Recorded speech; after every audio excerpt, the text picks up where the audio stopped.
I personally find the school trope in fantasy quite annoying.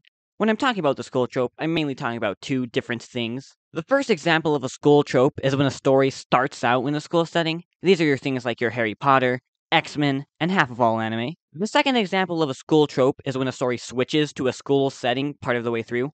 These are your things like My Little Pony, Wings of Fire, and the other half of all anime. The reason why I don't like the first way of doing the school trope is that there aren't a lot of interesting things you can do in a school setting. Like, it's a school. I don't think anyone wants to hear Professor X teach calculus for 2 seasons. This is why most authors just give up on trying to make a story set in a realistic school setting, and just create an idealized school filled with power fantasy and clones of their childhood bullies that the author, I mean the characters, can horribly humiliate.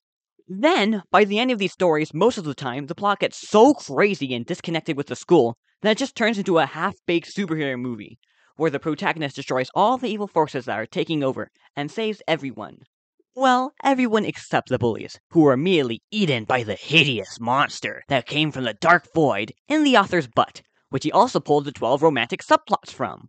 So in the end, the only thing that the school was good for was taking up time, ruining the pacing, and giving the protagonist 100 love interests that will fight obsessively over the protagonist, inspiring the most lust-filled fanfic writers everywhere. The second form of school trope falls into the same problems as the first one, but it's also worse. Usually, in these stories, the main character who you've been following for the past 5 books are relegated to either side characters or teachers.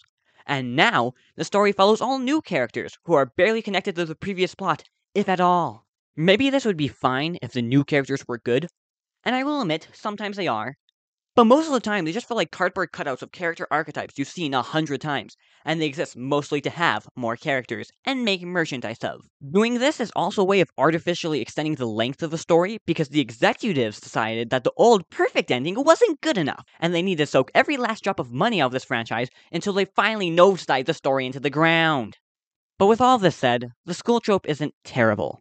Though it has ruined stories before, a lot of the time, it's simply harmless. A lot of my distaste for this trope is subjective, and there have been some really great stories made with this trope. In the end, I can see why people like this type of story, but it just isn't for me. So I am completely fine with this trope existing, as long as they don't do something as stupid as, like, a Skylanders Academy.